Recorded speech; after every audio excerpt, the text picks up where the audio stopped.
I have a weird format on my computer at home. I have to just scroll through it, and it's not, yeah, so we're going back for group norms.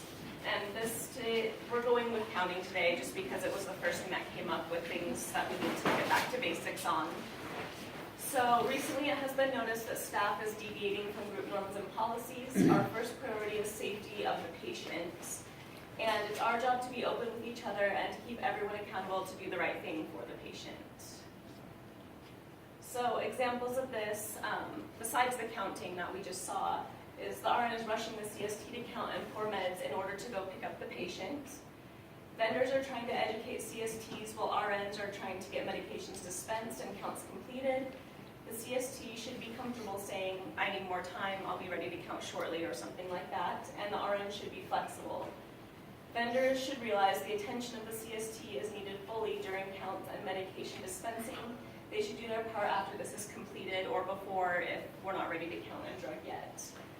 A norm we are revisiting is get everything open to the backfield and the CST scrubs in. The CST prepares countable items and labels meds on the first mayo or gathered in a corner of the back table, just in an area where they're easily accessible. And so counting and administering medications can be done efficiently. The scrub has more time to set up while the RN leaves to get the patient, as long as the implants have been checked, if that's the case. So I went back to our policy that we have at St. Luke's, pulled some important things out of it.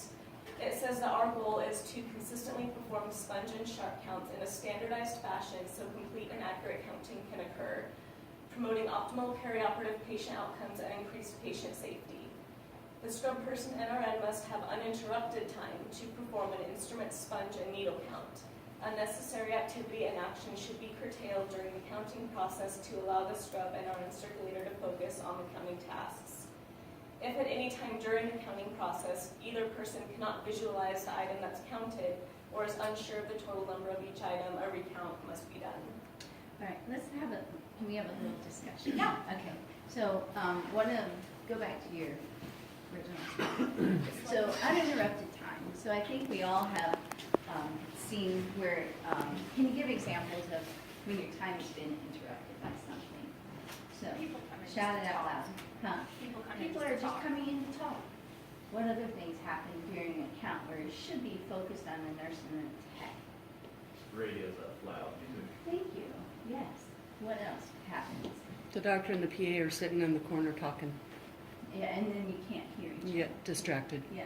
There's one big vendor. Who said it? Raise your hand. Thank you. Yes. And so I think, going back to communication and what's right is it's okay for either the nurse or the tech to say, vendor, when we're done counting, I'll give you my 100% attention, but right now I can't do that. So that's what we're talking about when it comes to uninterrupted time. Okay. Any comments about that? So another part of the policy, sharps are to be counted one at a time and arranged so each item is visible to both persons during the count. Multi-package needles will be opened and the needle count verified by the scrub person at the time the initial count is performed.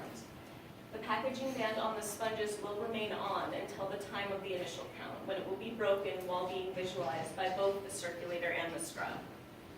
The RN and the scrub initials will be written on the count board when the initial count is done.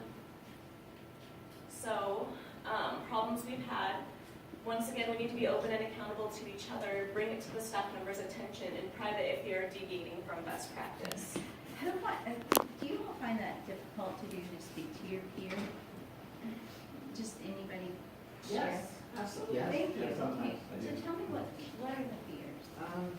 The fear that I might sound really stupid to someone that's been here a long time. Which I won't, I get over pretty quick, Yeah. but. Well, that's unfortunate. You should never feel that way. Just creating an uncomfortable atmosphere. Sometimes I think people take it personally and then they don't feel like they can communicate with you like they did before. So. And I appreciate that.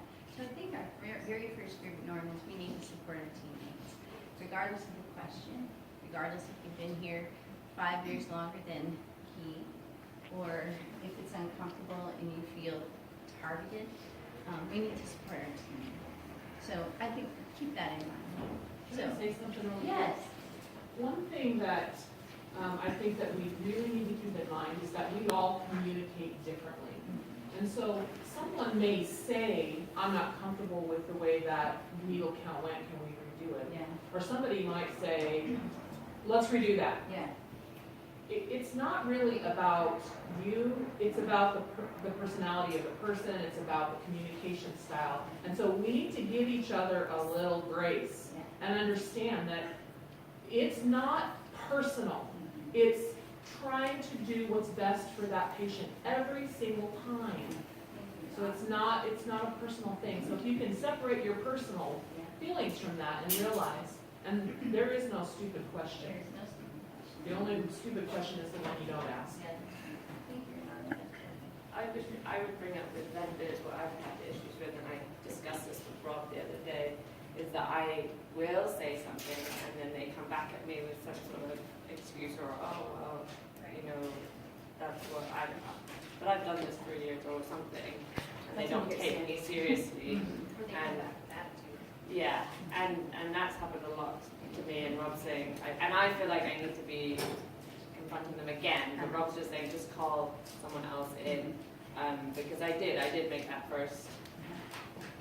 I appreciate that feedback. Please step out of my room, or no, not yet, or whatever, and then they haven't done it here. Thank you, I appreciate the feedback. So when that happens, call Matt and then call me. No, you can call either one of us. And we'll certainly come in and support you. And Rob said he would too. Oh, and then call Robert. Second. Is there any way you could do like a hard stop? They can't come in and talk to the scrub until you put the sign on the door and say we're ready? It's something simple. Have you seen that in other places? Have you? That's a good idea. I mean, certainly something we can talk about. Thank you for bringing that up. Great suggestion. Any other thoughts on interruptions of counting?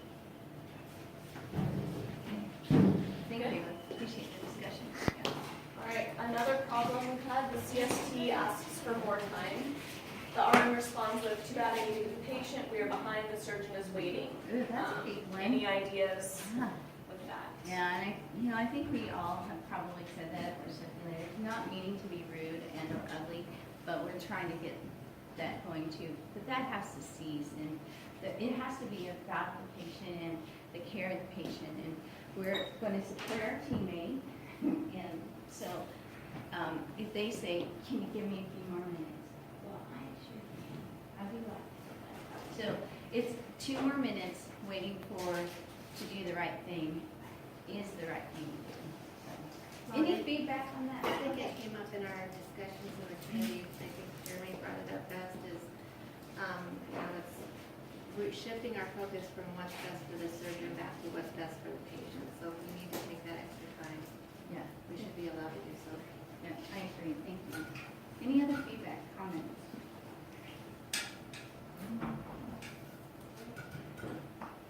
Alternatively, the CST states you can go whenever, but the count and drug is not completed. We can do it when you get back. What about how the RN feels when being rushed through this while getting the patient ready in the room, and the surgeon comes in ready to be scrubbed in, and certain supplies are now requested? That is a pain, and that's happened to me. So, anybody here like that feeling? No. So, it's the right thing to do. Get your count done. Communicate with other professionals, and do what's right for the patient. I appreciate you saying what you said, Jenna, about the comment that Jeremy brought up, and that it's got to be about the patient versus what's right for the surgeon. And I brought this up to a surgeon. I said, when you see this, what do you see? And does this make you angry? Some of them like to be the center of attention, and that's true. And he said, it always has to be about the patient, and they have to be the center of the care. And so I think that's our response back is, I'm sorry, Dr. So-and-so, but we have to keep the patient as the center. And so, I think sometimes these are really hard things to say in front of physicians, and I get that. But if we all say it, that's the point of the discussion, if we all say the same thing, the patient has to be the center. It's about the patient. It's about the safety of the patient. I think they'll get the hint. Melissa has something to say. Please. So I think that we as leadership need to refocus how we communicate as well, because we're always getting kudos of how fast our turnovers are. And I think we focus on that and that is our focus, the turnovers, and rather than the patient. So as leadership, I think we need to stop focusing so much of, our doctor said that we are the fastest turnovers. Well, that doesn't mean much, because now that focus is taken away from the patient. We don't mean to do that, because we're thinking, hey, we're doing kudos, we're a great team, and we are a great team. But I think we put too much focus on that. I was thinking, I don't know if, because we do this every day, because counting is normal, because pouring meds is normal, if sometimes we forget how much danger we can be putting our patients in if we are not labeling meds correctly, if we are not aware of what is on our table, like that can affect someone's life for the rest of their life, or even kill them. Yeah. So just a reiteration of, no, this is something that, this is important, this isn't to be taken lightly, this isn't, this is part of our keeping patients safe. Yeah. I'm not having them die, I'm not having them have severe injuries for some reason. I appreciate that, Ellie. Next week, we're going to talk about medication safety and what's right at the field to do. That's why we had to break things down into small bits because we don't have a ton of time. But that's what we're going to focus on next time. But remember, please label your medications in front of each other. That's what we're supposed to do, and look at it together. Thank you for reading. Okay, go ahead. So occasionally you'll have anesthesia coming in and saying, are you coming to get the patient yet, or giving you a time frame, I will see you in 10 minutes. That's another barrier we have. I don't really worry about that too much, but there are some that come and ask what's taking so long and kind of rush you along as well. So. And I think, the scripted answer is we're putting the patient first, that we're making things safe and move on. Just keep it as simple as that. And then, oh no, the surgeon is mad at the turnover time, what to do. Something, because that's true every day. Yeah, every day. Something we decided we could say is, I am sorry you have to wait, we are doing what's best for the patient. Yeah. A big thing is all staff need to be on the same page. So here we are, we're all staff in the room. What do you think about that? I'm sorry you have to wait, we're doing what is best for the patient. Any other comments put in there? Change the wording a little bit. Thoughts? I've seen where they're either we're short staffed or we're so busy that rooms are getting calling for turnover, and if it's 2-3 rooms within 10 minutes, everybody's trying to do one room and then somebody tries to go to another room. Well, that third room is the last on the list, especially if there's equipment change. And I've seen where scrubs came back to the room and pretty much has to clean it on their own. And then what happens is by the time they get the room cleaned, they bring the case cart in and start setting up. Everybody's 10 steps ahead of that person. Then, expecting to come back and everything's done and ready to go because they've had to clean the whole room by themselves. Just because there's not enough people. I appreciate that feedback, and that happened. And I think that happened last Friday. It did. Yeah, I know. Every Friday. Every Friday. I know for sure it happened Friday. It probably happens every day. But I think the script still works. Yeah, I think so too. So when that physician's complaining, and please anybody can step in, are you comfortable with saying, I'm sorry you had to wait, we're doing what is right for the patient, what's best for the patient? You could even put it, I'm sorry you had to wait, we're doing everything we can to move quickly, but we've got to keep the patient safe. I like that. Some of the feedback that I've received when I say that to physicians is, well, what do you think I'm doing? And see, but then that's where we're going back to what is best for the surgeon. And that's why we have to keep it focused on the patient. I had a surgeon that's really short with my capsular turnovers, and he asked, what can I do to help? Yeah. Love it. I think that's And awesome. he is, I'm opening or cleaning. Yeah. I know, I agree. I appreciate you sharing that, Lisa. Thank you. Okay. All right, so, you know, if you don't use word for word, but you have that context of language. I'm sorry you had to wait. We're getting your return as quick as we can. Doing what's right for your patient. I say, I didn't use the word your, kind of put it back personally for your patient.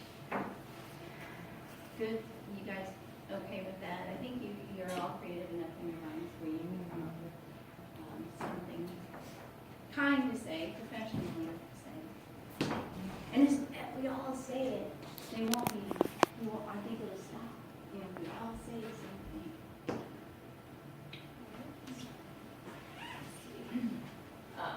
So Travis was going to define what accountability was, but Crystal took care of that already. So defined in our performance reviews that every year we go through, this is what St. Luke's defines accountability as. Accepts full responsibility for self and contributions as a team member of St. Luke's, keeps commitments, assesses multiple demands and competing priorities, and identifies necessary resources to handle critical work demands, assumes responsibility for the organization and accuracy of work and flow of multiple tasks, accepts and provides constructive performance feedback, demonstrates effective utilization of time, equipment, supplies, resources, and others. Any questions? So accountability, again, accountability is a part of your surgical conscience. Your surgical conscience is your integrity. Are you being accountable for yourself, the team, and most importantly, the patient? Are you speaking up when a team member is being thrown under the bus, or are you joining in? Are you speaking up when you contaminate something, or are you letting it go? Are you speaking up when the patient isn't properly positioned, prepped, or when a count isn't being done correctly? Or are you ignoring it because you don't want to get backlash? Are you part of the solution, or are you part of the problem? I think the first one you put up there, you're speaking up when a team member is being thrown under the bus. I see that a lot. I mean, that happens to me too. It's not a good feeling. I think we all can agree with that. So we need to support our teammates as our number one group norm, support our teammates. Alrighty. So keep each other accountable to do what is right for the patient, not necessarily the surgeon. Communication with each other is key. Follow your gut no matter what. Know and use your resources. Always share your knowledge. Never sabotage another team member, and swap places to see what it's like in another's shoes. Awesome. Any feedback on that? Any comments? That's excellent. That's Excellent. You said that. Me, I think all of Oh, that is yeah. just excellent stuff. Yeah. Totally. Very good. Yeah. What I think about the this most thing? important one is swap places to see what it's like in another's shoes. You know, because a lot of people don't know what it's like to be a CST. A lot of CSTs don't know what it's like to be an RN, just what he's seeing. You know, and it's hard. Believe me. I think you can take it even further than that. Our CS partners down in CS, they work hard too, and I think we oftentimes get frustrated with them, but we need to be able to walk in their shoes as well. So thank you for bringing that up. And it's frustrating when we get a set that's not sterilized or whatever. Whatever. Yeah. We get one. They do 11,000 sets a month. So it's something like that. And regarding the putting people on a bus, just coming from a person who feels like a bus repair person. It's when we place the doctor's friendship over our coworkers or teammates. I've seen that happen so many times. When I come into a room and the doctor is yelling and the nurse and the scrub go, yeah, this always happens. That's basically validating that we are all incompetent. So accountability is finding where I fit in the problem. One of the best things I ever saw, and something I put in my own practice, is a statement from a guy named Studer when he thought everybody else was the problem. He was the CEO of a company, and his best friend said, here's a sticker, put it on your mirror. And it said, you are the problem. So just think about that. You know, regardless if you think it's someone else's problem, you are the problem. You are part of the problem that's going on. So what are you gonna do at that time to fix it, to be accountable for your component of the problem? Thank you, Robert. Awesome. Any other feedback? So because we decided that this back to basics and accountability is so important, we are gonna actually hold everyone accountable to know the information on Wednesday meetings, whether you're here or not. So if you're not present at a Wednesday meeting, Jeremy's videotaping all of them, and we haven't decided where we'll put them yet, but they're gonna be accessible to all staff. Watch the video ASAP, you have 3 weeks. If not done week 1, you get a verbal warning from management. If not done week 2, a corrective action, and if not done week 3, a second one. But talk to Melissa if there are extenuating circumstances. If you're on vacation for a month, obviously you're not getting 2 corrective actions, so I won't things like that. Mm-hmm. But this is important information, and everyone is accountable to know it, Yes. so. And so I appreciate you saying that, and I want you to know that your peers created this. This is from your peers. This is not from me and Matt. This is from your peers, because it's so important that we're all on the same page. We all hold each other accountable, and we all do the right thing all the time. So I appreciate the PI team for putting this together and stepping up and saying, yeah, we need to make some changes. What I'd like to see, Don, is your education crew do a kind of like a quiz for those that are watching it, so that we know they actually watched it. It doesn't have to be like 15 questions, but maybe 3, pretty significant questions that we pointed out. Who asked questions? What? Who were 3 people that asked questions? Yeah, exactly. So how are those people who are here going to look in the Well, we know it's a Wednesday meeting, so that we can, at the front, or at one of the boards, Amy's putting together a PI board, and so we can post in that. The meeting shared it after the report. That is coming. So I'll have PI video available, or something like that. So I appreciate that feedback. So that's what If we'll, they're not here, they don't know to do that. yeah. Is there Well- a group email that could go out as well for people like, That I'm aren't thinking of here. Jen Snelling, who's on, Right. leave And so, for okay, right that's now. an extenuating circumstance that we can certainly forget. Right. But when But she if it's comes in back- her email, she'll check it and see, Yeah. oh, I need to get on looking at this. So we talked about, putting the link in people's email that aren't here. So it's a matter of them getting into their email, so. We can do that. Say A again. group text. There are formats where you can put everybody's information in and just every Wednesday just a reminder. Evergreen. Yeah. People aren't happy with getting those texts. Yeah, I think a lot of people who either aren't here on Wednesdays or are just so busy they're in rooms 24/7, they're not checking their emails. Yeah, and I have to agree with you on They that. just don't have time, and with that Yeah, and so- multi-purpose thing, if you don't have access at home, you're not checking.